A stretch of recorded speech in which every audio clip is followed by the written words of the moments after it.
Hello everyone, welcome back. Today I'm doing a video on how I personally groom and fill in my eyebrows.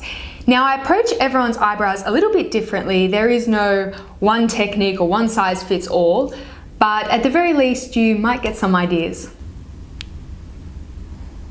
I'm going to voice over the grooming portion of this video to minimize the possibility of me taking a tweezer to my eyeball. So I groom my brows myself. I really take my time. I start with a lot of combing and brushing to understand what's going on. I then trim my brows, not much, just a few millimeters because my actual brow hairs can get really long. I like to do the trimming first before I do anything else because it immediately makes my brows look less unruly. So I don't need to tweeze quite as much, and that's the aim of my game. Avoid tweezing where possible. I do a little tweezing though, as you can now see. Just the stray hairs underneath the arch really. I'm using a pair of Tweezerman tweezers, and these are a little bit pricey for something so basic like tweezers, but trust me, there is absolutely a difference and they are absolutely worth it. Finally, I use a brow razor to catch any fine or blonde hairs. Now, normally waxing or threading would address this, but I can't seem to do either. I break out in quite a strange rash. So if you have delicate skin like mine and you can't tolerate waxing or threading, brow razors are a really good option. My favorite brow razor is by Makeup Store. I think it seems really sturdy and well made and it doesn't drag on the skin. But what I will say about brow razors is it's very easy to make mistakes. So I wouldn't recommend actually shaping your brows with them, but they're good for quick cleanups. I also take that razor between my brows really carefully. And that's pretty much all I do for grooming. Okay, so now my brows are groomed. I've put a little bit of concealer just under the arch. I wouldn't normally do that, but my brows look really red and really angry, so just to conceal that a bit. Now today, to fill in my brows, I'm going to be using the SUQQU brow pen. I love this product because it creates the most realistic illusion of brow hairs that I've encountered in any brow product. Now, whether I'm using pen or pencil or powder, the motions, the technique, and the shape are identical. Okay, let's quickly talk about shade. The shade that I'm using today is moss green, but don't be alarmed. It's not actually green, it's more of an ashy grey. I just prefer ashy brow colors on myself. Naturally, I have quite ashy brunette hair, and I think it's the worst thing when you step out into the sunlight and your eyebrows turn a funny shade of orange, which can happen if you're using quite a warm brow color. That being said, makeup is 99% preference, and you just choose whatever you feel is most harmonious to your coloring. Another thing to keep in mind is your natural brow shape and what you'd like your brows to be. So for example, my brows are naturally quite short and they have a very steep downward angle to my tail. I always say try to keep as close to your natural brow shape as you can, but minor alterations can be made. So with me, I actually try to flatten out my brow, and I do that by starting at the arch and extending this area here.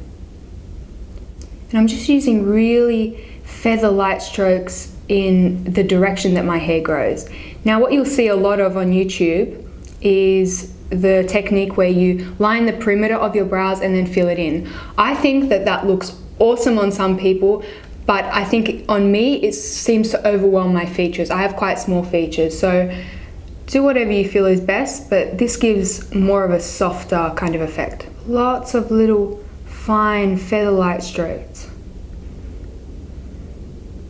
So instead of coming down at the angle at which my brow actually comes, I'm going to push all these hairs up and see how far I can extend that tail outwards.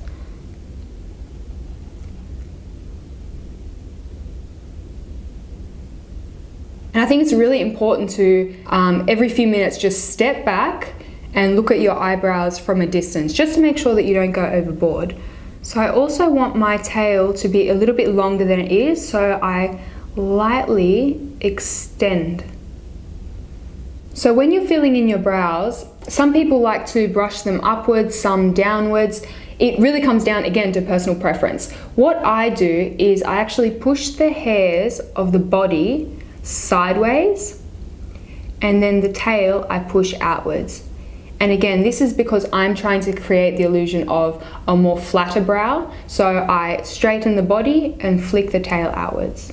Okay, so at this point I have filled in the outer half of my brow. I've made the tail a little bit crisper and I've flattened it a little bit. Now, normally I wouldn't fill in this portion of my brow, the inner half. I was lucky enough that when I grew back my eyebrows, that all came back pretty thick and I don't have any serious sparse spots.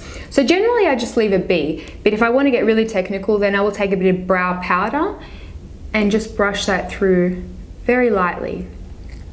I find that brow pens don't fare very well in the innermost portion of the brow because they just look a little bit blocky. Okay, so I'm pretty happy with how that's looking right now. To set my brows today, I'm going to be using some hairspray and a clean spoolie. I like using hairspray because it's very lightweight and it doesn't make the brows look loaded with product, but it still does a great job at keeping them in place throughout the day.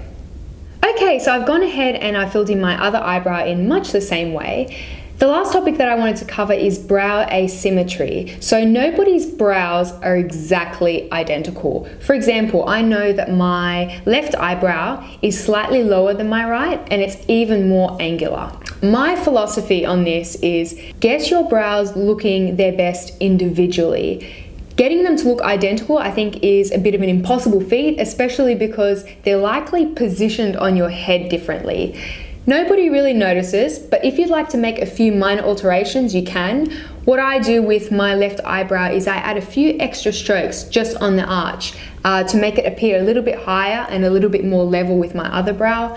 But normally I would say just get them looking their best individually because nobody really notices. So that pretty much completes my brow routine. Today I've gone for sort of a polished brow, but my brows do change depending on the look that I'm trying to achieve, my mood of the day, even the season, but essentially the technique stays the same. If you have any questions about brows in general, then you can either leave them in the comment section below or hit me up on any of my social media. I love to chat to you guys. I hope you all have a wonderful day and I will see you very soon. Bye bye.